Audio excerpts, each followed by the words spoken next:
Next week, the Senate will vote on the American Jobs Act. So any senator out there who's thinking about voting against this jobs bill needs to explain why they would oppose something that we know would improve our economic situation.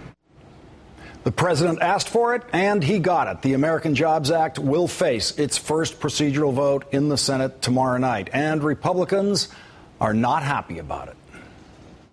What's concerning about it is he put ideas in this jobs bill that have already proven to fail. Instead of trying to get compromise, he's embracing conflict. He's running around the country campaigning on a bill that he knows won't pass. He can't even get out of the Senate right now, rather than working with us on ideas that we agree on that would actually help create jobs.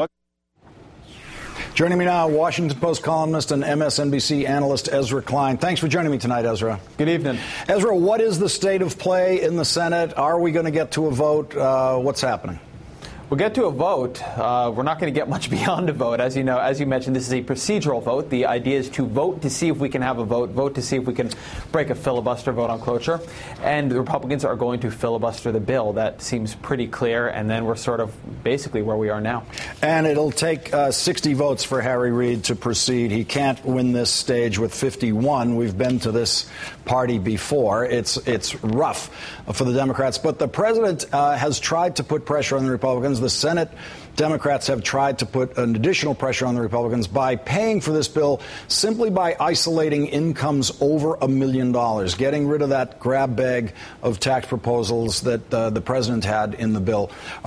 Is that a strategic improvement on the bill in the Senate?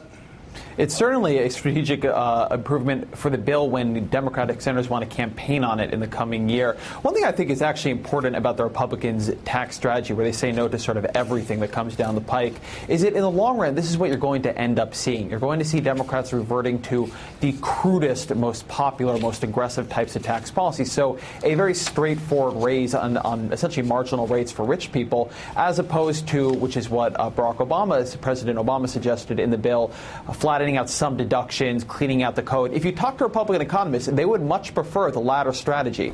But by refusing to consider anything serious on revenues, in the long run, they're going to get the former, because that's what's going to be easiest to explain to the American people, and when Democrats have more power than they have now, easiest to pass.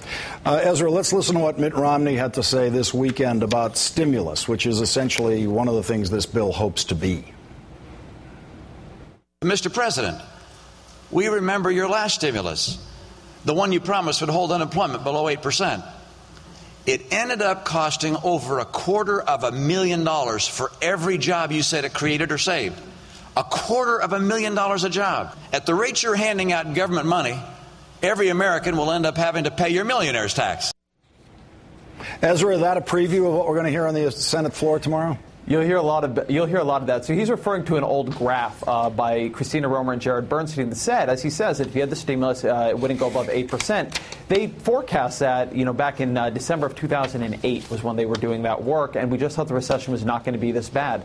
Stimulus was too small for even what they thought it was going to be, but it was way too small for what we actually had. And so now we have unemployment high and a very, very easy attack line for Mitt Romney and others. One point, though, on how much those jobs cost. Republicans tend to like the idea that you actually pay for something real when you're doing government spending. A lot of Republican governors support, say, infrastructure spending.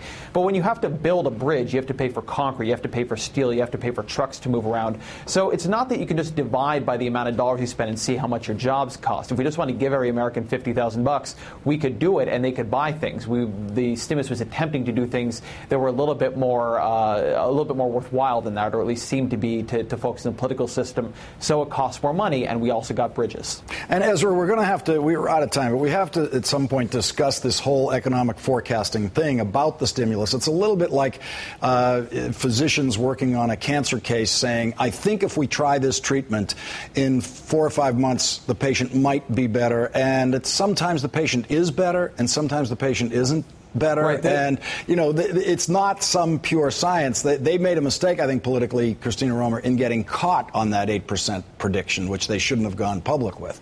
I agree, and we can talk about it later. But yes, the Republican Party's take on this, it's like the doctor misdiagnosed pneumonia as a bad flu, and now the Republican Party decided to doubt antibiotics. Exactly. It's not the way to approach it. Right. Ezra Klein, thank you very much for joining me tonight. Thank you.